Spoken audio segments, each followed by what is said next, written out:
New York, big city of dreams. I'm coming straight out. New York, big city of dreams. NYC.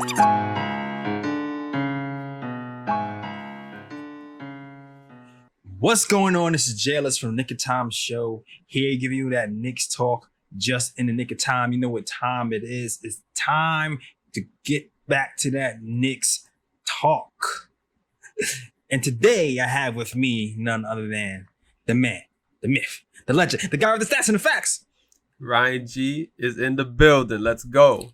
You're damn right, in this damn building. We're talking to that Knicks talk. Not that much Knicks news this week, but you know, we're going to do what we do. We're going to have some fun. We're going to talk about the Knicks news that's happened.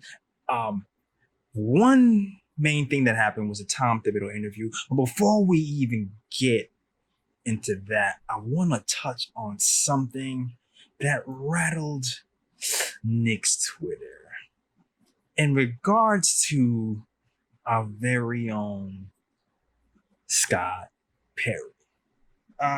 Let's see. You know, Scott Perry has been a divisive subject for some Knicks fans because some people feel like he is the reason why the Knicks did not do well last year and he should have been gone along with Steve Mills, right?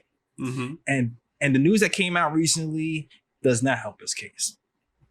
The news that came out recently is this. According to an NBA source familiar with the situation, Greg Robinson, who recently left the Knicks, lobbied to have the Knicks' top prospects who weren't getting enough NBA time to spend a few games or weeks in the G League to gain rhythm and grow confidence. I know we were all thinking about that last season when Knox wasn't getting any burn. Now, here's the thing. It's been reported that Perry rejected the notion, Ryan, feeling it would be perceived as too big of a demotion and felt practice time as well as being around NBA coaches was more vital. Man. Things that make you go, Oh, boy. Yeah. And Robinson's counter, as well as mine and other NBA fans, was practice time and scrimmages are limited. Yeah. Like, get those reps in the G League. So, Ryan, my question to you is, I think I already know what you're going to say, but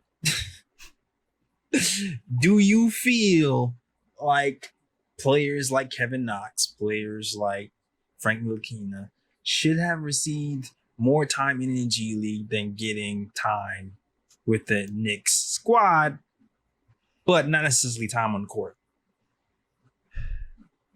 Well, when I heard this news, first and foremost, the first thing that came to my mind is this is a serious indictment against Scott Perry, because young players, this is not like you're demoting a veteran to go from the NBA to the G League. Big facts. These are young players, and I feel like the only way young players get better is if you give them actual game time for them to improve their game and gain confidence. Where else is a better place for them to gain confidence by sending them down to the G League and getting in games where you know that they have the talent to dominate? Let them drop, let Frank drop 20, 25 points a game down there. Let Kevin Knox drop 20, 25 points a game down there and let them build up their confidence so that when you're ready to bring them back up to the pro team now, they're ready and good to go. They're feeling good about themselves. They're feeling good about their game. And then, when they go into the game, they perform better. I kind of understand what Scott Perry is saying. It is good for these players to be around the NBA culture and be around NBA coaches and things of that nature. But I feel like the only way you get better is if you actually play games. Oh, yeah. That's the only way. And if there's not enough time to have them play have them play in the pro games, then you bring them down to the G League and let them get their minutes there. Like, look at the successful team. Okay, Toronto is a perfect example. Yep. Pascal Siakam, Van Vliet, like those guys have spent extensive time in the G League, and look at them now. Pascal Siakam leading his team in the playoffs. vastly improved, and Fred VanVleet is due for a big payday, and he's considered at this time probably one of the most valuable sought after point guards in the free agent. Granted, it's a weak free agent year, but still, that's something to be said for a guy who's just been in the G League. Yep. We should definitely utilize that play. And you know what? Here's the thing. The pressure of New York, man. The pressure of New York. They like to act like there's no pressure here. But I really feel like the pressure of New York and the media and the perception prevented Scott Perry and these guys from missing a golden opportunity, man.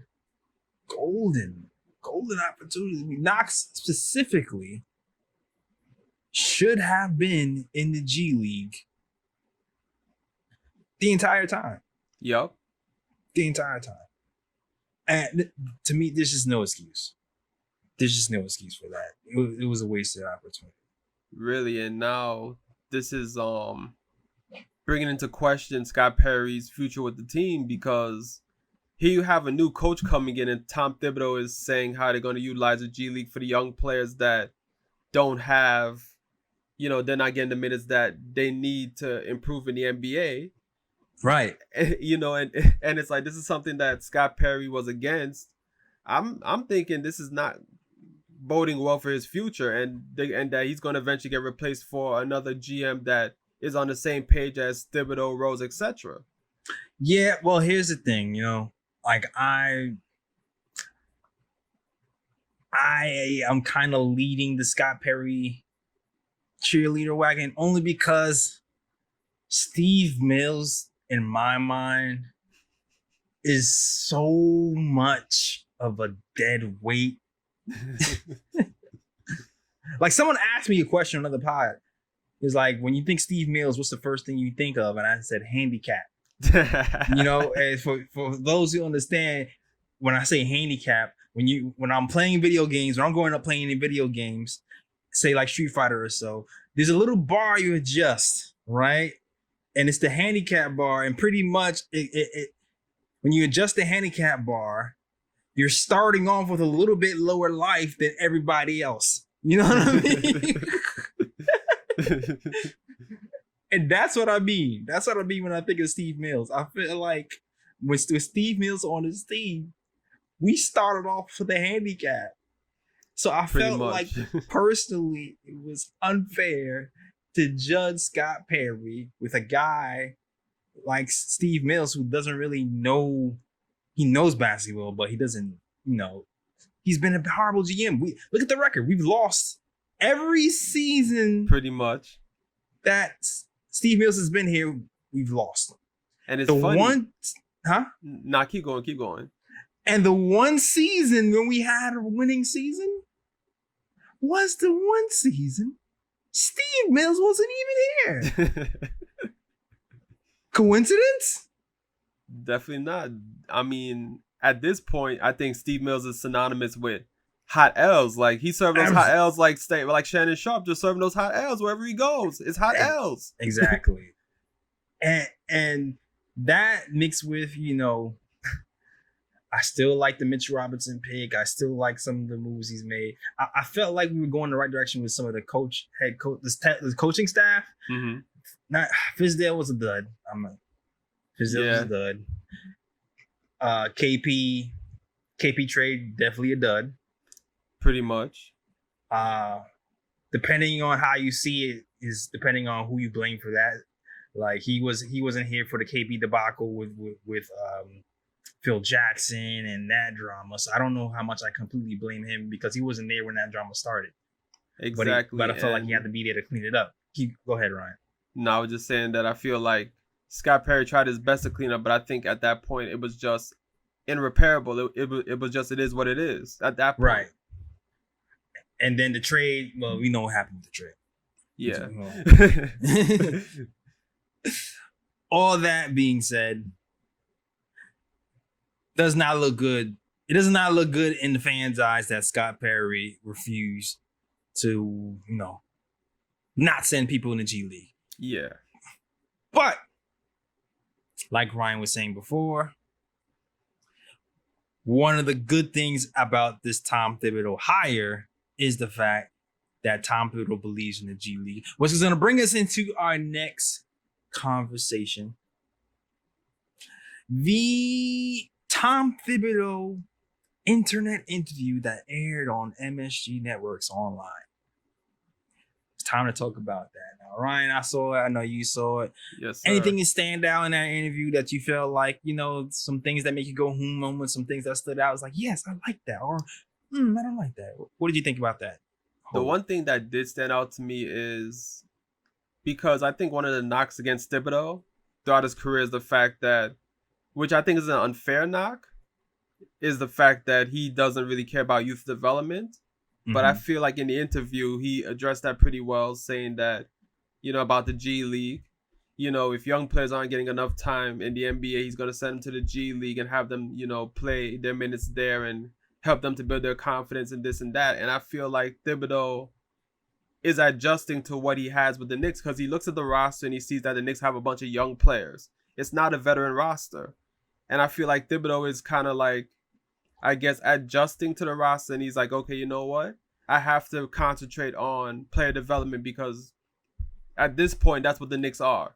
They're a player development team because of all the young talent they have. And I feel like Thibodeau is, with the addition of Leon Rose and everybody, they're looking towards, building a better player development staff and things of that nature to help these young guys get along. And I also like the fact that he pointed out RJ Barrett and Mitchell Robinson as like the two young players that really caught his eye.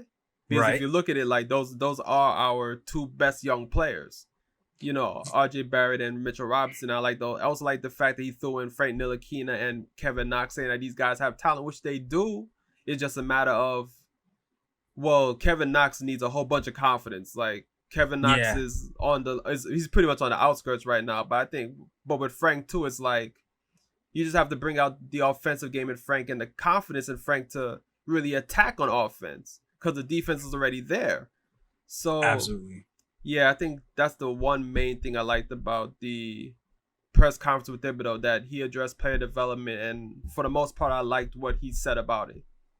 Yeah, it's funny too because, going through the news this week, Andrew Wiggins, who's he's the guy on Minnesota who seemed like he wasn't having it with Thibodeau.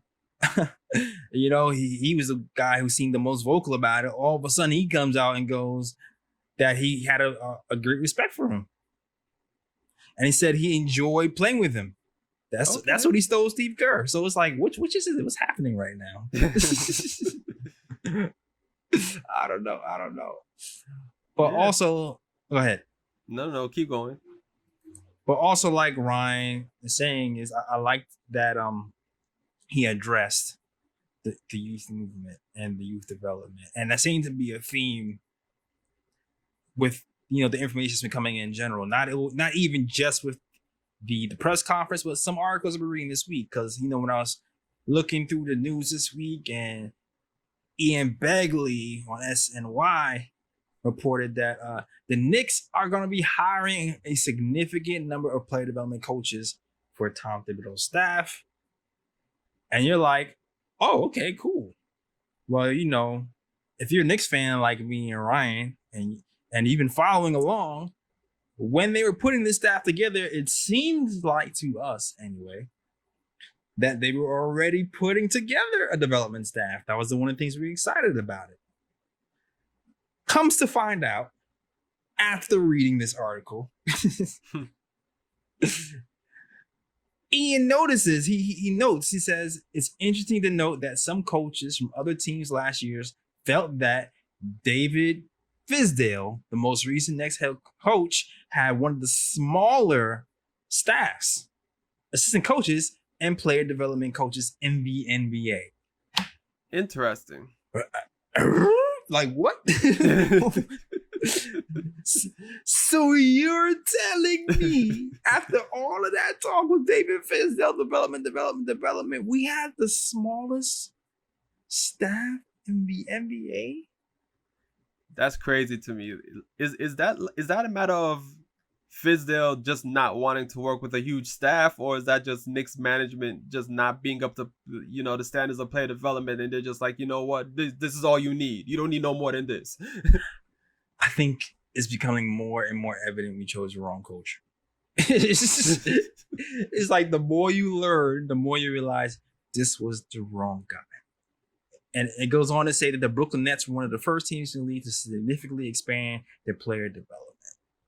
So I'm glad to know that Tom Thibodeau seems to be interested in player development. Like every coach who's been here has said that. But I feel like I hope. Yeah, I felt this way with David Fizdale too. Yeah.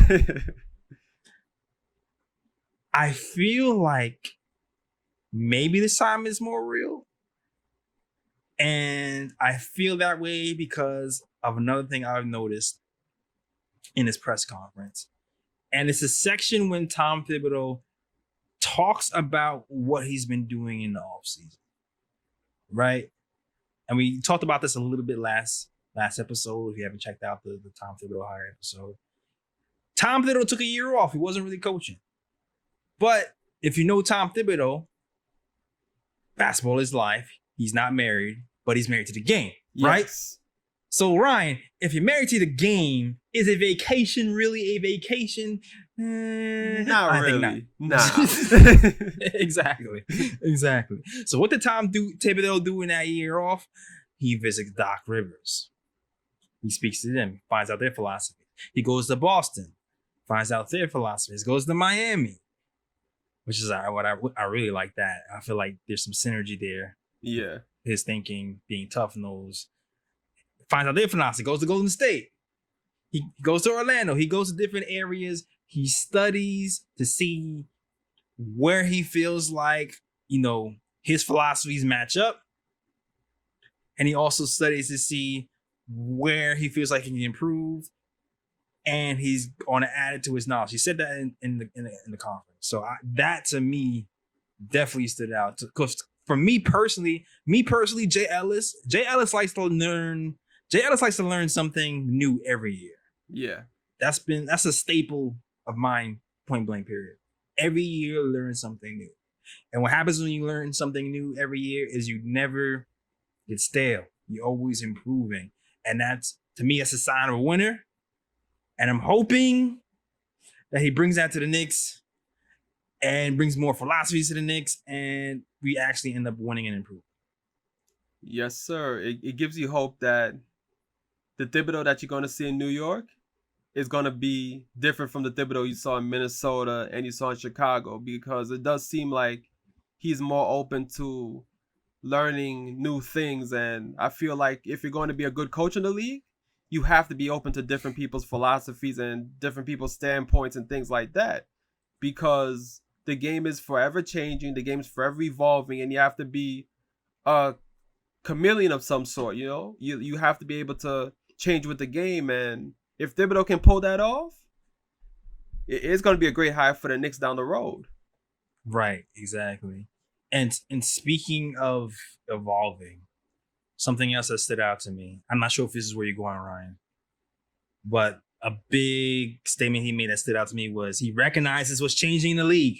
He recognizes it because if you was reading what Berman was writing about him, he was talking about how Tom Thibodeau teams aren't usually in the top in the league in shooting threes. But now, as of now, he recognizes the league has changed from 3 out, 2 in, to 4 out, 1 in, and even 5 out.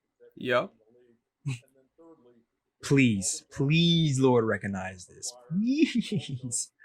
I want us to be a modern 3-point shooting team so bad. Because if you really recognize this Tom Thib, you'll really try to work with this coaching staff to get us a stretch 4 here. I'm hoping. Yes, sir. Yeah. But to be honest, too, he also mentioned that there are certain teams who like to live in the post. And he does see value in the post. But I'm hoping he sees value in the threes as well and tries to find that synergy and build the team accordingly. I'm hoping. Exactly. I'm hoping. Did anything else stand out to you, Ryan, when it came to this interview?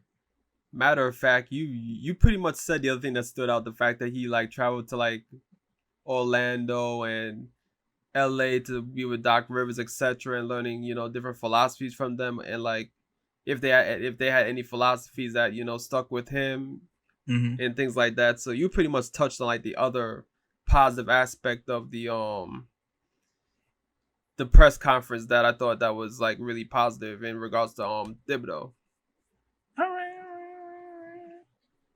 And of course, too, for the fans, I know you guys are looking out for this. He touched on RJ and Mitch standing out. Yes, sir. When looking through the film. We're all excited about that. I think he's super excited about, getting Mitch and turning him into a defensive player. I think anybody would salivate over that. Mm-hmm. And I'm hoping he turns RJ into the next Jimmy Butler. I'm hoping, man. I'm hoping. The talent is there. You just got to unlock it. Mm-hmm. And I also like that he in other news, because there wasn't, to me, those are the biggest things that stood out to me. There was other things that he mentioned, like building championship habits and working hard. A lot of these types of buzzwords. The things we hear from every like Knicks coach that comes in. Right, exactly. Exactly. But to me, those are the things that got a little bit more into detail. Yeah. And less of, basic rhetoric that you hear at every press conference. So I thought it was cool to pick that out. I guess the other thing that is worth mentioning is knowing that Kevin Knox and Frank Ntilikina, he mentioned that he has to work with them and he wants to see where they're at. He doesn't just want to jump to conclusion because he doesn't know the work that went in to even get them to that point. So he knows he has to work with them individually to see where they're at and make an evaluation from there, and then give them a game plan for the summer to develop, just like any other coach would. And you know what? News came out as well that the Knicks, they should be doing some individual workouts too. So individual workouts are on the way. Kevin Knox is already here. So I would imagine he'd be meeting with Tibbs first, but Frank and Mitch probably will follow soon. Although Frank is in France. Yeah. I'll say that. Frank is in France. All right. Like I said, short news week. Yes, sir. Short news week. In other news, though, listen, Mike and Mike, we talked about the development staff, right? It's been rumored that Mike Woodson is definitely going to be on the Knicks squad. He's going to be on the staff. So in some capacity, didn't say what role he would have, but it'll be definitely in some capacity. Listen, Tom Thibodeau, he's been a guy that can't relate to the guys. Maybe Woodson will help him relate to some of these young guys sometimes. You know what I'm saying? For real. And I hope that he brings some of the stuff he learned with Doc Rivers over to the Knicks as well, being on the staff, seeing how the Clippers are run. Exactly. And shout out to Knicks Fan TV too, because I was trying to figure out, what role Mike Woodson can play with the Knicks, because right now it feels like a nostalgia pick to me, right? It felt like a nostalgia pick. Because to me, adding Mike Miller to the team is a little bit different because, Mike Miller and Tom Thibodeau both kind of run triangle action. They both kind of have that same thing going for. So I feel like Mike Miller can bridge the gap for Tom Thibodeau, kind of how when somebody's taking somebody else's job and they want to transfer the files over to them and explain how everything works. And I feel like Mike Miller and Tom Thibodeau have a lot of same philosophies. Even in listening to that press conference, Tom Thibodeau talked about, getting to the paint. You hear Mike Miller also talking about paint touches all the time. You hear Tom Thibodeau talking about guarding the rim. And you hear Mike Miller talking about either taking away the three or the rim, not giving them both. So you feel like there's some philosophies that overlap those two. So I feel like if Mike Miller's on the squad, those two would get away, will gel well together. But Mike Woodson, maybe he can help with 3-point shooting, 3 out, 4 out, 5 out philosophy that he had with the Knicks. Maybe he can help bridge the gap and soften Tom Thibodeau's delivery. It could be a possibility. Because, Knicks players have said, because we've interviewed on Knicks Fan TV, that Woodson was tough. He was always tough, but he never was a guy who was seen as disrespectful. He was tough, but people still respected him, and he was kind of like a father figure. So maybe Tom Thibodeau working with Woodson can help find that synergy and that balance of, yelling, being tough on a guy, but not, feeling like, damn, son, get on my back. Like, yeah, exactly. like Thibodeau's gonna be the yeller, while Mike Woods is gonna be the dude to like take someone to the side and be like, give you that tough love, but at the same time give you that, fatherly love, like, just be easy, you'll get it right, and give them encouraging words at the same time. Yeah, good cop, bad cop. Yeah. Your dad might whip your ass, and mom like, it's okay, baby. Exactly. Sometimes you need both. Sometimes you need both. You know what I'm saying? Not calling, Mike Woods and a mom or anything, but you know what I'm saying.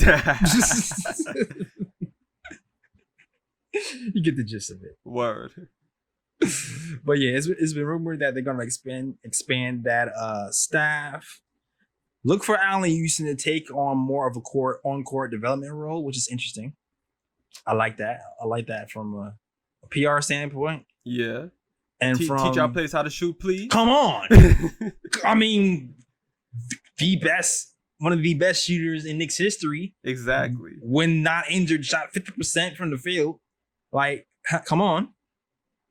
I'm with that. Teach Knox how to shoot. Teach RJ for sure. Word. And also, there could be a role for Rod Strickland. Okay, Rod. Yeah, bring him back the old guys, man. Considered for a G League player development role. That's kind of cool. That's what's up. And we all know Rod Strickland was a mean point guard back in the day too. So if you can transfer some of those point guard skills to our guys now, I'm with it. Listen. I might send Frank to G League just to work with Rod Strickland person. Like, come on. Word. Come on. And let's be real, just because here's the other thing about the G League too, to get back to that. The success of Dotson to me is interesting. Because I felt like if the G League helped anybody, I definitely helped Dotson. I know he's not a super starter now, but he seemed like he benefited from the D League. So if it benefited Dotson, why wouldn't it benefit Knox and Frank when they was having their problems when I getting minutes or whatever? I just don't get that. I don't get it either. Maybe it's because Dotson's a second round pick and Frank and Knox were first round picks. Maybe that's the difference right there. Politics, man. It's the politics of sending a first round pick in New York is too much for Scott Perry's mind. That's exactly what that was. Yeah. You're right. I'm back. I got it. But yeah, also among the people that the Knicks are looking at for a development role or to join Tom Thibodeau's staff is Rick Brunson, Daisuke Yoshimoto. Okay. They're both on Tom Thibodeau's staff in Minnesota. I tried. Don't kill me. You tried your best, yo. Tried your best. Right. And also Pickney. Pickney has worked with Tom Thibodeau before. 5 seasons with Chicago Bulls and through Minnesota Timberwolves, and also rumored to work with Derrick Rose. So again, any young point guards who work with Derrick Rose, and Rob Strickland as well, if they get their hands on our point guards, I'm all for it. Hopefully our staff is complete and we can do something with these players going forward. Yup. All right. Short show this week, but the short show gives us an opportunity to, look at some of these YouTube comments. Because last week was an interesting week. We talked about hiring Tom Thibodeau, and we also talked about the possibility of trading for Zach Lavine. Now I know I talked to some people about this. Some people believe that this is a smoke screen, and there's no way the Knicks will go after Zach Lavine and da. I certainly don't think that is the case. This is a new coach, a new staff. They certainly want to go after players, young players, and I think Zach Lavine is absolutely a target. It's already been reported that the Knicks and the Nets have done their due diligence and are investigating or monitoring, rather, the situation with Zach Lavine and the Bulls. And it seems like Zach Lavine is having problems with his coach. So, keep an eye on that. With that being said, people did not like the trade proposals in the comments for Zach Lavine. I'm gonna read one. So shout out to EJ1. EJ1 said, next year's draft is just too stacked to moving picks for a guy who has never won anything. I think this rebuild with Tibbs is going to be easier on us Knicks fans because Tibbs is going to get the most out of the young guys who buy in. For this first year on the Tibbs, we should just be trying to target guys in free agency like Jeremy Grant, Davis Bertans, Joe Harris, or even Gallo, if the money is right, and keep our picks. Okay. I'll say this. He makes solid points. I'm not going to get on him for the points he made, but I'm just going to explain my reasoning right quick as to why I would pull the trigger on that trade. Okay, the Knicks are doing youth development, right? Right. How old is Zach Lavine? What is he, like 25, I believe? Exactly, 24, 25 years old. So bringing in Zach Lavine, is that breaking away from the Knicks' young development strategy that they have at the moment? No, it depends on who you value. Like if you value Kevin Knox and you feel like Kevin Knox is going to turn out to be something, then you might disagree. Yeah. But for me personally, Kevin Knox, I don't think he's going to average 25 points a game like Zach Lavine does. Exactly. I'll be completely honest. But the danger that made me go, I'm not sure, is next year's draft is so stacked, supposedly. It's supposed to be, I mentioned this last week too. It's supposed to be one of the best drafts in years. Mm-hmm. And if we end up losing again this season, yeah, then we can end up losing on a trade because we can end up with a top 5, top 10 pick in a stacked draft. Yeah, which is very understandable, which is why, I was like, he made a solid decision, on what the Knicks should do. But my thing is like, okay, Zach Lavine is still young, 24 going 25, or he's 25 at the moment. At 25, he's averaging over 25 points a game. So he's not even in his prime yet. And he's averaging 25 points a game. So he has space to get even better. So to me, it's like, if I can get a guy that's 25 years old, averaging 25 a game, still has room for improvement. He's still young, so he's going to fit into the Knicks' young player development culture. Right. I'm like, why not pull the trigger on that if the only player we're giving up is Knox, where I don't think Knox is going to reach that type of potential, and 2 first-round picks, even though, yes, the draft is stacked because, yeah, that might not work out for the Knicks, but at the same time, what happens if it does? Then it's going to be like, oh, then the trade was worth it then. It's one of those, it's just a risk thing. It's like, will the risk work out in our favor or not? It's definitely a risk. It's definitely a risk. You wonder if they would take another year instead of this year's. I doubt that. Also, a thing to consider is, he has 2 years left? Yeah. So how much is Zach Lavine worth?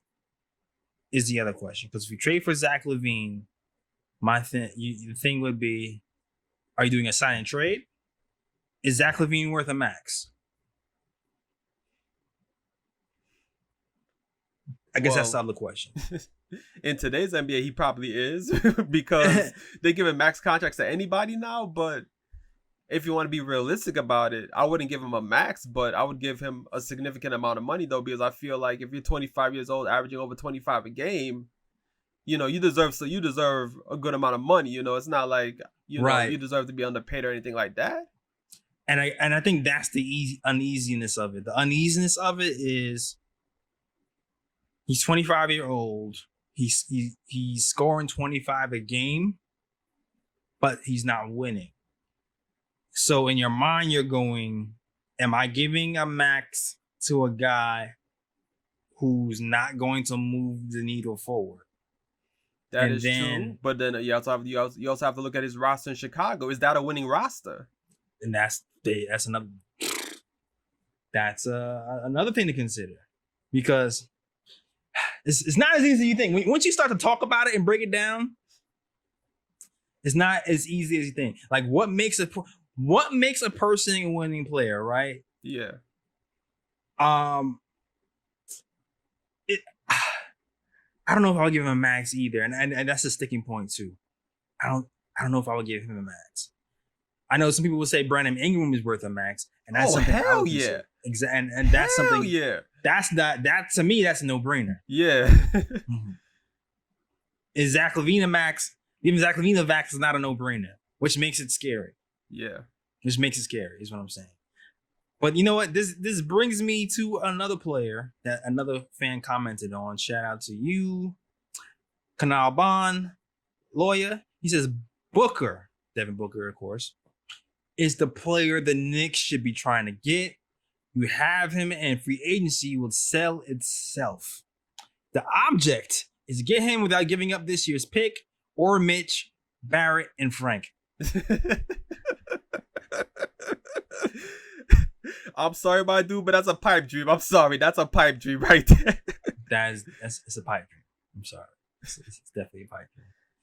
Don't get me wrong, I love Devin Booker. Like, Devin Booker is definitely a better player than Zach Lavine. If I had to choose between getting Devin Booker or Zach Lavine, I'm definitely going to choose Devin Booker. But Devin Booker just recently signed an extension not too long ago, so you already know you have to give up the kitchen sink to get Devin Booker right now, which means Mitch, Frank, and those dudes, RJ, they're going to be included in that deal. If not all of them, it's going to be at least 2 or 3 or something. And I'll say this too as well. Devin Booker's not going anywhere for at least 2 or 3 years. We talked about this already. Because he's in he has a 4-year contract as of today. There's no incentive for the Suns to move him. Ian Begley has said that many a times. That's why we really didn't mention him. Obviously, we think Devin Booker is better than Zach Lavine. That's not even in discussion. But it's also funny to know, Devin Booker, he was struggling for a long time. As good as Devin Booker has been, this is the first time where people kind of feel like, I don't know, his team has done better. And it's probably because of what? The pieces around him. I feel like Devin Booker has been more appreciated this year because of players added around him like Ricky Rubio. Yeah, Kelly Oubre Jr. and guys like that. Right. The supporting cast can get you the bag. So, it makes you think, does Zach Lavine look better with a better supporting cast? Exactly. Remains to be seen. Remains to be seen. Still a risk. So I don't blame people for freaking out with the play scenarios and that. I definitely don't. Definitely don't. Word. Big risk. Yeah. Big team risk. Because listen, man, we traded some picks before, man, and it didn't turn out. It didn't turn out. Definitely didn't turn out in our favor at all. Different. Montrezl Harrell. Knicks pick. Yeah. We had a few of those. All right, never mind. Getting depressed again. Also got to shout out my God, Delano Steele, man. Left a comment. He left many comments, but I'm gonna leave you with this one. He wrote about Tom Thibodeau affecting players on his team, right? Because we talked about who do you feel like Tom Thibodeau will affect the most on his team. We did not mention Knox, but he did. He says the surprising player I think would flourish under Tom Thibodeau's coaching is actually Knox, RJ, Mitch, and I'm sorry, it's actually Knox. RJ, Mitch, and Frank are good on defense. Thoughts on that, Ryan? Well, like I've said, with Knox right now, to me, he's on the cusp right now. Like, as in, another bad season, you're out. The only way he's gonna stay is if he has a improving season. If Thibodeau can reach Knox, Thibodeau's a defensive coach. Maybe he can get Knox to play better defense. And then maybe, if Knox plays better defense, maybe that'll help his offensive game a bit, help him gain a bit of confidence or whatever the case may be. So it's a possibility. Delano might be right on that. But at the moment... Don't give up, Ryan. He had a good first year. At the moment, Knox is... He's on the border right now. I'm just going to say he's on the border right now. I know. He's on the border. I know he's on the border. He's on the wall. We get it. But don't give up. All right? I'm not giving up. I told him one more season. Just one more. He has to show me something this season. It's funny. Someone wrote something interesting. And I'm curious to see where this is going to go. He said Knox himself says he likes it when coaches are harder on him. He actually feels like he does better. Well, Thibodeau's going to be hard on him, so... If that's the case, Knox might have an all-star year. If Knox has an all-star year, dog. Thibodeau coach of the year? Not only does Thibodeau deserve coach of the year, I don't know, man. Like, I may have to go to the bar and take like 5-6 shots if Knox really has an all-star season of sun, because that's gonna be out of this world. What's the all-star season for Knox? 15 a game? 17 a game? If Knox can average 15 to 17 a game, I'll be praising the heavens. If he can average 15 to 17 a game. Praise basketball Jesus. Word. Thank you. I'll buy a Knox jersey if he averages 15 to 17 points a game. I'll buy a Knox jersey. And I'll send you a KOT t-shirt. Word. I'll wear both proudly if he can get to 15 to 17 points a game. I'll wear them both proudly. Oh man. I was rocking one actually. This should be we'll see. All right. Now it's time for one of the favorite parts of the show. Oh, the Ooh Picks. Ooh Picks are. Wait a minute. There's no Ooh Picks this week. Ha ha! Never mind. No Knicks basketball, so no Ooh Picks. Yeah, there's no Ooh Picks. We apologize. Sorry, we apologize. We apologize. And there was no Sham God videos from Mitch Robinson this week either. Only workout video I saw was Frank in France training with his trainer, but he's by himself. He was doing like little dribble drills. It wasn't, necessarily anybody dunking on their high school friends. So, with that being said, no Ooh Picks this week, maybe next week. But we do have our other favorite part of the show. The Bruh Picks. Bruh Picks are usually the bloopers, the worst plays of the week, or just something stupid that happened in our everyday life. Ryan. Or Bruh Man from the fifth floor. Are there any Bruh Picks for you this week, man? I got one special Bruh Pick. Okay. From former Nick Great. Former 6th Man of the Year. J.R. Smith. Henny God, J.R. Swish, whatever you want to call him. Anything by is as many possible. nicknames. So, the Lakers were playing a game last week. I forgot against who. But it was a scrimmage game, though. And, J.R. Smith, trying to get back into the groove. My man hasn't played basketball for a long time. He's been out for a minute. Exactly. So, he had the ball. He was just doing typical J.R.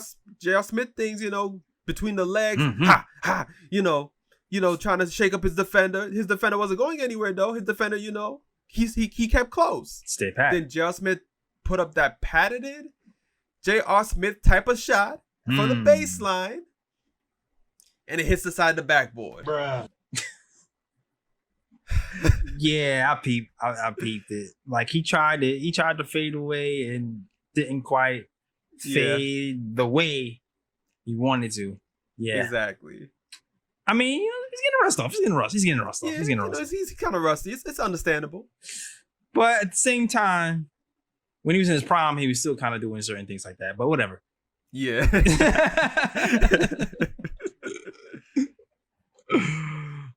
Neither here nor there. All right. And that's it, right? That's all Yeah, that's it. All right. Well, that is our show. Short news week this week. So we're going to wrap this up. You can find us, man. You can find us on soundcloud.com/Nick of Show. Definitely can find us on youtube.com/Nick of Show. If you don't watch our videos, man, are you dumb? What is happening with you, man? What's wrong with y'all, life, man? Get your life. That's what it's at on our YouTube channel, son. Exactly, yo. Yeah. Also, shout out to Dash Radio for housing us, man. Shout out to you guys rocking with us for dumb long. Word. All right. But that is our show. You can also find us on Twitter at thekotshow.com. Not .com. It's the KOT Show. Just the KOT Show. Yeah, my bad. You can find us on the internet at nickoftimeshow.com.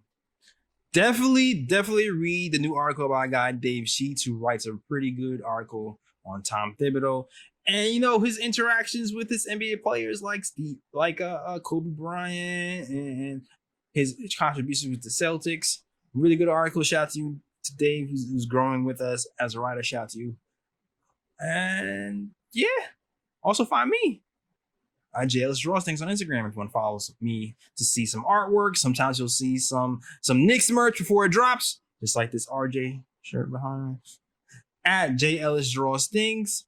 No $S, none of that. Straight up J Ellis Draws Things. Where can they find you, sir? You can find me at Sir G is chilling. Sir C is chilling. I'm trying to like. I can't quite get the I can't get it right with the Sir G. I'm working on it. Go ahead. It's a work in progress. That is SIR. G is CHILLIN. That's right. That is our show. We are out of here. Peace. New York, big city of dreams. I'm coming straight out. New York,